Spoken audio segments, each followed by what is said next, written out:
The Centurion was the primary British main battle tank of the post-Second World War period, and was one of the very first main battle tanks ever developed.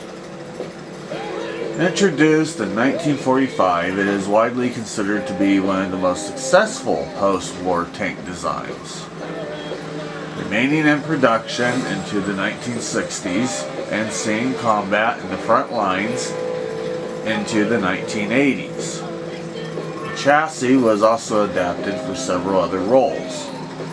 These have remained in service to this day.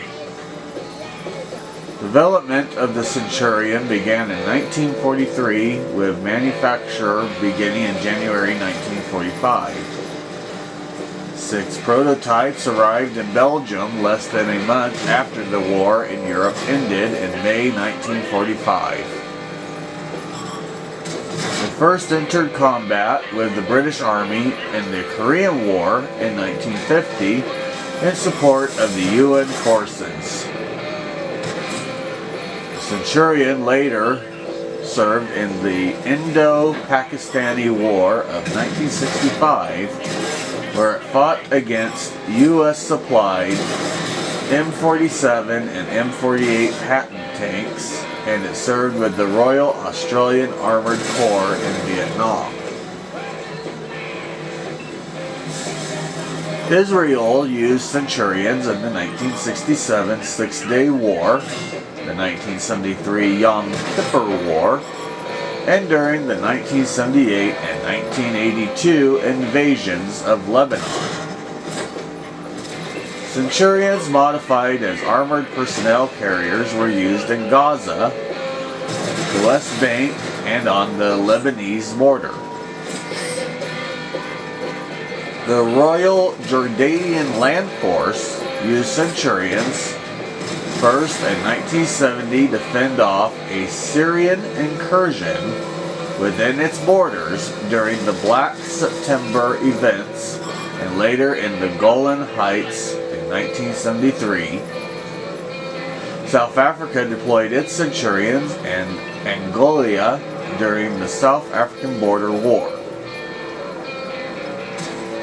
It became one of the most widely used tank designs, equipping armies around the world, with some still in service until the 1990s.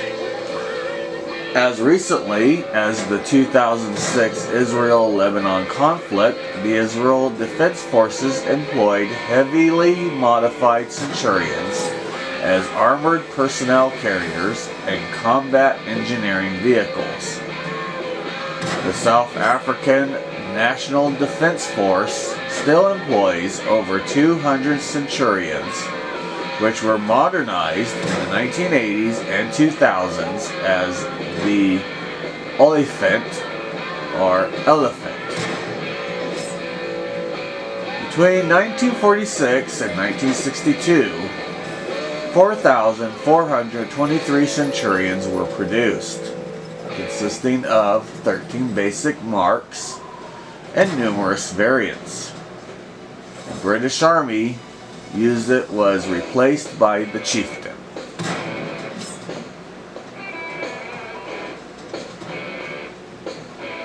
In 1943, the Directorate of Tank Design under Sir Claude Gibb, CBE FRS, was asked to produce a new design for a heavy cruiser tank under the General Staff designation A41.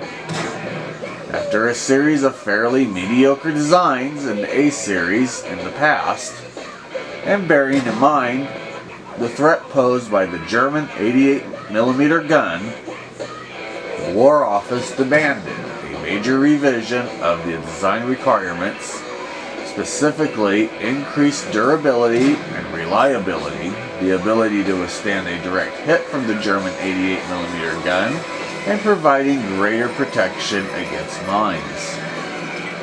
Initially, in September 1943, the A41 tank was to weigh no more than 40 long tons or 45 short tons.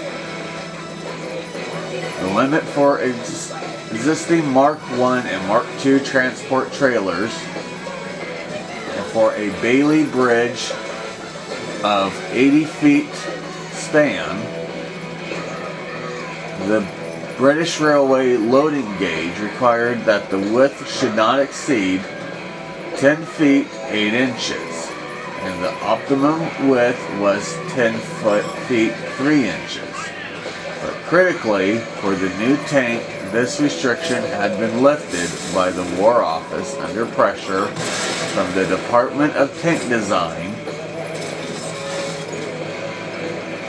A high top speed was not important, while agility was to be equal to that of the Comet. A high reverse speed was specified, as during the fighting in southern Italy, Allied tanks were trapped in narrow sunken roads by the German army. The modified production gearbox had a 2-speed reverse, with the higher reverse speed similar to second gear. We will take time to look at this tank even further. I hope that you enjoy this video and look forward to our series of Panzer's World of Tanks. Please like and subscribe, and we'll see you on the next one.